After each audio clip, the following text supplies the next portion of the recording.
పవన్ కళ్యాణ్ కానీ చంద్రబాబు గారు కానీ ఏం కలలు కంటున్నారు? గ్రామీణ ఆంధ్రప్రదేశ్ అద్భుతంగా అభివృద్ధి చెందాలి, గిరిజన ప్రాంతాలు అద్భుతంగా అభివృద్ధి చెందాలి. దానికోసం నరేంద్ర మోడీ కంటున్న కళల్ని ఇక్కడ సాకారం చేస్తున్నారు.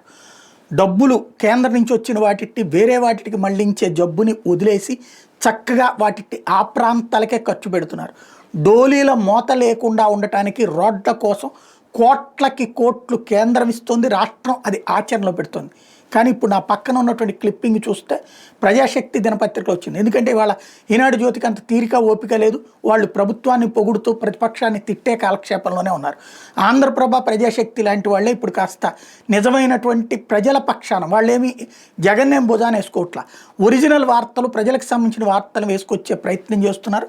అందులో తాజాగా ఉన్నటువంటి ఈ అంశం ఏదైతే ఒక కుర్రోడు ఆ ఫోటో చూశారు కదా, రోడ్డు వేశామని గొప్పగా చెప్తుంటే ఆ రోడ్డు నిర్మాణ పనుల్లో కాంట్రాక్టర్లు నాణ్యతా ప్రమాణాలు పాటించకుండా ఇష్టారాజ్యంగా రోడ్డు పనులు వేస్తున్నప్పటికీ అధికారులు ఎందుకు నిర్లక్ష్యం వహిస్తున్నారో అర్థం కావటం లేదు.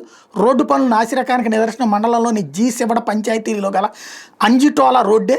ఈ గ్రామంలోని మణిగి గ్రామానికి 2.3 కిలోమీటర్ల బీటీ రోడ్డుని మార్చి నెలాఖరికి పూర్తి చేశారు. అంతవరకు బాగానే ఉన్నప్పటికీ రోడ్డు వేసిన 2 వారాలకి ఎక్కడికక్కడ మొక్కలుగా పెచ్చులుడిపోయి అధ్వానంగా తయారైంది. ఈ సందర్భంగా స్థానిక గిరిజన గ్రామాల ప్రజలు ప్రజాశక్తితో మాట్లాడుతూ వేసిన బీటీ రోడ్డు ఉల్లిపొర దళసరితో వేస్తున్నారు. ఆటోలు ద్విచక్ర వాహనాలు వెళ్తుంటే అక్కడికక్కడ పెచ్చులుడిపోతుండటం రోడ్డు వేసిన 2 వారాలకి ఇలా మారితే కనీసం 6 నెలలు అయితే పూర్తిగా బీటీ రోడ్డు కనిపించే దాఖలు ఉండవచ్చని చెప్పి విమర్శిస్తున్నారు అన్నట్టు. అంటే ఎంత దారుణమో చూడండి. నిజంగా అసలు గిరిజన ప్రాంతాలకి డబ్బులే రావు, వస్తాయి, వచ్చిన దాన్ని సద్వినియోగం చెయ్యరు. చెయ్యక పక్కన చంద్రబాబు పవన్ కళ్యాణ్ ఇద్దరు సిన్సియర్గా ఎఫర్ట్ పెడుతుంటే దాన్ని మధ్యలో దళారీలు తినేసేసి అక్కడ ఉన్నటువంటి గిరిజనుల్ని మళ్ళీ అన్యాయానికి గురి చేస్తున్నారు. ఒక్కసారి అక్కడ రోడ్డు వేస్తే అక్కడ రికార్డులో రోడ్డు ఉన్నట్టు ఉంటుంది, మళ్ళీ 5 ఏళ్ళకి వేయాలో 10 ఏళ్ళకి వేయాలో తెలియదు. దారుణమైన నరకం అనిపిస్తారు అక్కడ ఉన్నటువంటి ప్రజలు.